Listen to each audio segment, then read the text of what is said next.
October 15, 1991. Dugway Proving Ground, Utah. Desert wind carries the scent of sagebrush and cold metal. The fly's eye detector, a bank of 5,000 phototubes arrayed like a wide-eyed insect, scans the night sky. A single pixel on the main screen flares white. Not a meteor streak, not a satellite flare. The data stream freezes. A number blinks. 3.2x1020 EV. The lead scientist's coffee cup stops halfway to her lips. The computer recalculates. The monitor glitches. She checks the sensor logs. The detector isn't broken. This number is real. It defies every known law. This energy equals 50 joules. A fastball's kinetic energy, compressed into a proton smaller than a single atom. The particle moves so close to light speed that time itself stretches around it. Its velocity, 99.99999999999999999, 6% of light speed. Cosmic background radiation, the universe's faint afterglow, should have slowed it down long before it crossed the galaxy. The GZK limit forbids such energy over these distances, yet it arrived. From a direction where no star, no galaxy, no known cosmic engine exists, just the empty blackness between the stars. 30 years later, the Utah desert holds its breath again.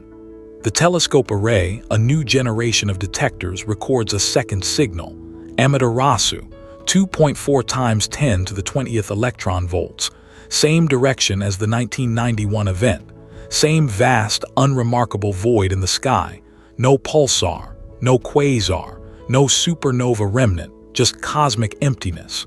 The universe offers no map to its origin.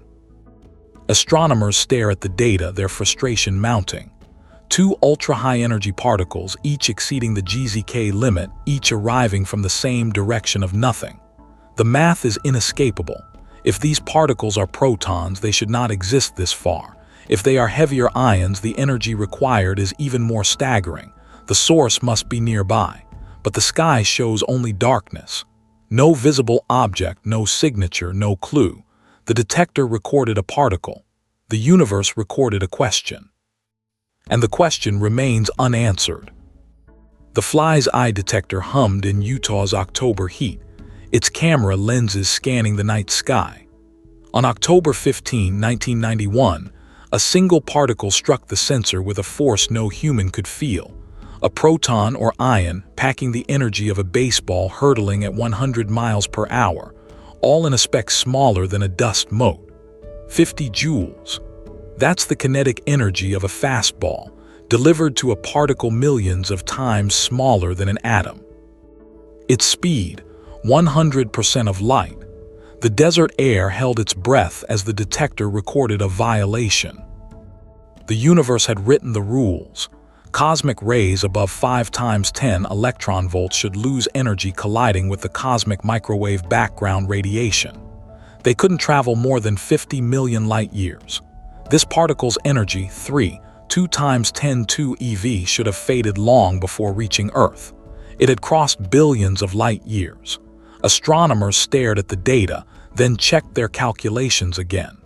The GZK limit wasn't just broken, it had been shredded. The source should be close, yet the sky pointed to nothing. No galaxy, no active nucleus, no known cosmic engine. The composition deepened the mystery. A 2025 neutrino study suggested these ultra-high-energy rays weren't pure protons. Heavy ions like iron might dominate. If true, this particle carried even greater energy, equivalent to a freight train moving at 100 mph, concentrated into a single atomic nucleus. The GZK problem intensified. Heavier particles interact more strongly with background radiation.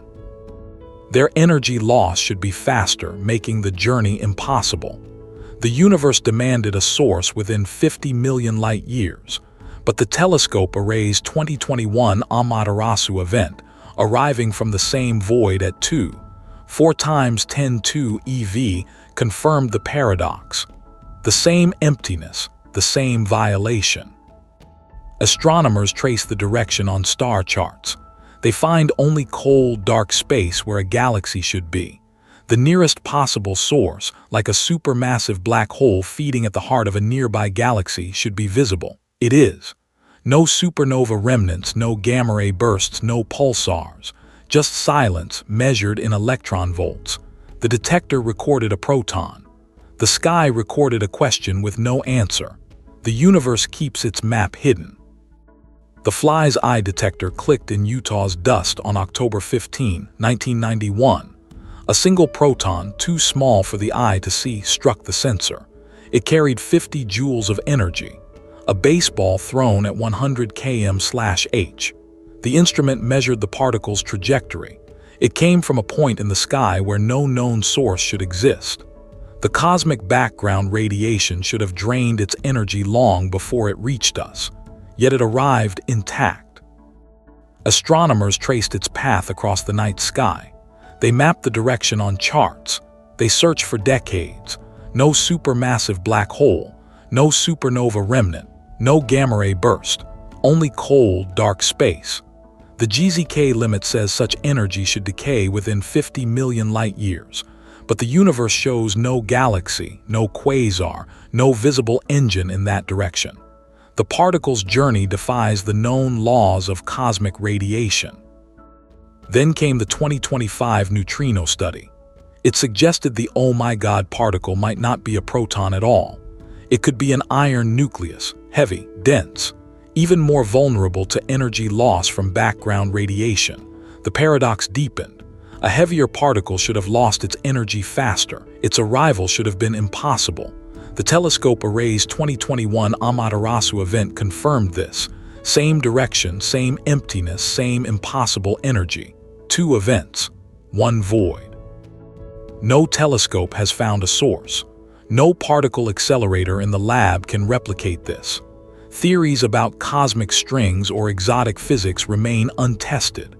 Evidence would require detecting the specific neutrino signature from the particle's origin, or finding a new class of object in that direction.